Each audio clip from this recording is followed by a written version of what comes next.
Todos, absolutamente todos somos diferentes. Tenemos rasgos en los que nos parecemos y otros que nos destacan de la multitud. Y si has vivido lo suficiente, te darás cuenta que unos rasgos son ampliamente aceptados, inclusive envidiados por los demás. Pero también existen rasgos que transmiten lo contrario, y como usualmente los seres humanos suelen dejarse llevar por las apariencias, marginan a las personas con rasgos diferentes. Esto hace que la vida de estas personas sea más complicada de lo normal. Esta historia trata de eso, pero llevada al extremo. Julia nació en 1834 en Sinaloa. Su nacimiento fue todo un suceso, dado que Julia nació con hipertricosis, la cual causaba el crecimiento del cabello en todo el cuerpo, e hiperplasia gingival, que le daba a su boca un aspecto protuberante. En cuanto a los primeros años de Julia, no se conoce mucho. Existen muchas versiones, desde que se descubrió siendo amamantada por lobos, o que nació de la cruza de un humano y un simio, cosas que se saben que es falso, y se debía a factores genéticos. Muchas de estas versiones se deben a la época, y porque a temprana edad quedó huérfana.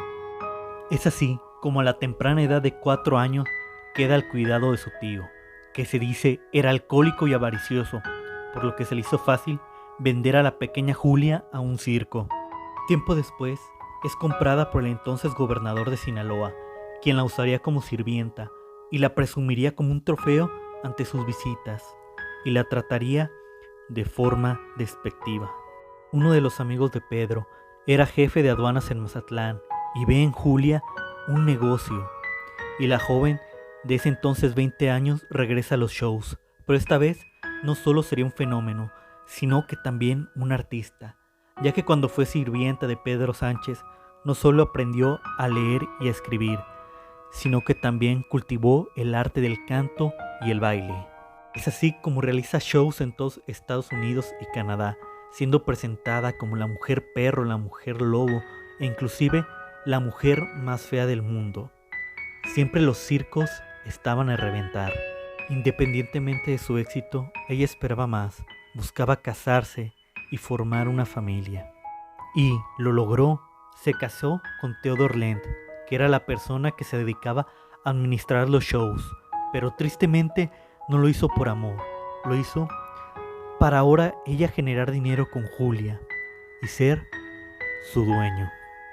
Y fue así como Julia y su esposo Theodore Lent realizaron una gira por toda Europa, donde Julia atraía por su apariencia, pero impactaba por su talento, teniendo prácticamente llenos totales, y no solo eso, sino que también convivía con la burguesía de la época, haciendo gala de sus modales y de su elegancia. Fue entonces, en 1860, estando en Rusia, cuando descubre que está embarazada, pero para Theodore Lent este no fue impedimento para que Julia siguiera realizando espectáculos. El 20 de marzo de 1860, Julia da a luz a su hijo, que nació con las mismas condiciones que ella. Tristemente, murió hora después del parto. Julia estaba destrozada, lloraba incansablemente, y ella también murió 5 días después, por una infección a falta de asepsia en el parto. Parecería ser que con la muerte de Julia dejaría de ser tratada como un objeto, pero no fue así. Incluso momentos antes de su muerte, Theodore Lent vendió boletos para ver a Julia, así que tristemente su muerte fue un espectáculo.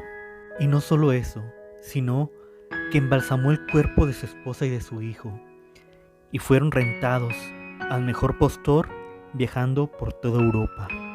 En uno de estos shows conoce a una mujer con las mismas condiciones que Julia y se la hace esposa, y dan shows por toda Europa, ella y las momias.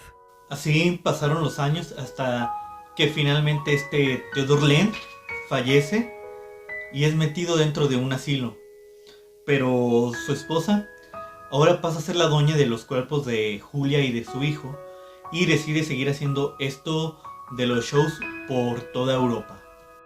Por suerte, las momias llegan a Noruega, donde se expide una ley que prohíbe la exhibición de cuerpos humanos. Es ahí donde la viuda pierde la posesión de las momias y son almacenadas en una bodega. Tristemente, en 1973 las momias de Julia y su hijo son robadas. Aunque posteriormente fueron recuperadas por la policía, se encontraron en muy mal estado. A Julia se le había arrancado un brazo y a su hijo había sido roído por los ratones hasta que prácticamente no había quedado nada de él. Y después de este suceso se le pierde la pista a la momia de Julia. Hay un montón de años en los que no se tiene registro en dónde estuvo o quién fue su propietario, pero finalmente en 1990 se localiza en el sótano del Instituto Forense de Medicina de la Universidad de Oslo. Y en 2003 Laura Anderson, que estuvo trabajando en lo que fue, no recuerdo si fue una película o una obra de teatro sobre la vida de Julia Pastrana, investigando y todo eso, da con el lugar en el que está. Y en lo que es en el año 2003 empieza un proceso de repatriar a Julia para traerla a México, lo que fue un proceso tardado. Fue muy duro porque muchas personas en ese entonces no conocían la vida de Julia. Pero bueno, con todos esos esfuerzos, el 11 de febrero del 2013, esta Julia puede llegar a México para ser enterrada. Esto con la condición de que su ataúd permaneciera todo el tiempo cerrado para no ser exhibida, para no seguir siendo víctima del morbo de las personas. Y es tal así como se hace. El cuerpo de Julia llega en el ataúd. La última persona que vio a Julia fue Laura antes de seguir este ataúd en el proceso de Oslo a México. Sigue totalmente sin abrirse el ataúd hasta llegar a Sinaloa, donde tiene un funeral de lo más grande. O sea, se le hizo misa. Fue un proceso muy lindo. Llegaron flores blancas de toda parte de México y de distintas partes del mundo. Y es así como finalmente esta Julia puede descansar y encuentra la paz y se encuentra aún en ese panteón. Sin duda es una vida muy muy triste la que tuvo, una vida muy complicada, y sobre todo su muerte también es muy complicada y triste de entender. Qué lástima que haya existido tiempos en que esto era posible, en que se tratara de esta forma a los seres humanos. Pero bueno, gracias a Dios el legado de Julia sigue transmitiéndose. Ya es una figura dentro de la historia mexicana, aunque muchas personas no sepan la historia, pero siempre habrá alguien dispuesta a contarla. Así como esta historia me inspiró a contarla, a transmitirla, espero que también te dé ganas de transmitirla a las demás personas. Y bueno, este video puede ser herramienta para difundir su historia.